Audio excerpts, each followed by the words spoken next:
you should know your worth. But the question is, hanggang kailan? Kasi nakakapagod din. Team Lance! Nakakakaba kasi ako yung first ko dito, talo kami. So, I think this is the comeback season of the 2020-75. 2020-75. Exciting! Exciting kasi wala lang. Gusto ko manalo eh. Yun lang. Kami, first time namin so di namin alam kung paano siya. Feel ko mali-mali yung mga sasagutin namin, pero lalaban.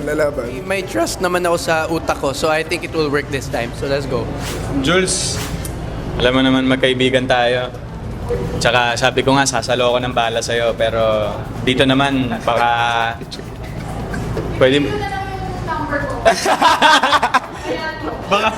baka pwede mo naman muna to bigay sa akin. Di pa ako nanalo. Please. Siguro pa ulit-ulit kasi kung mag-give up tayo, edi ano na lang mangyayari sa buhay, di ba? Kailangan kahit mahirap, magpupursige tayo, magta-try pa rin tayo para may meaning ang buhay. Parang gano'n.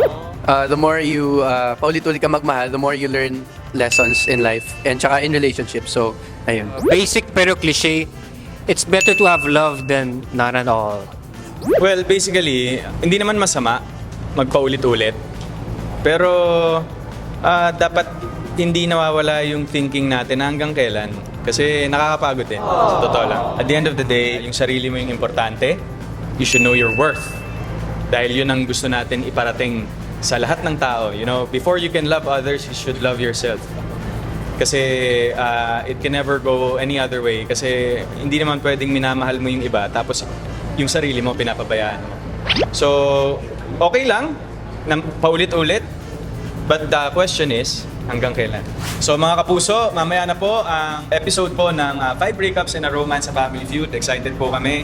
And yun, sa mga nanonood din po ngayon, we are inviting you to come and join us po sa mga sinihan na malapit sa inyo to watch 5 Breakups in a Romance. Kasama ko po itong mga nagkikisigan na cast at ang aming, of course, ang aming songirist na si Kenji, na kumanta po ng aming theme song. So sa lahat po ng nakanood na, maraming salamat. Sa lahat po ng hindi pa at nagpaplano pa lang, this is worth your time. So see you po sa sinihan. 5 Breakups in a Romance, only in cinemas, now showing.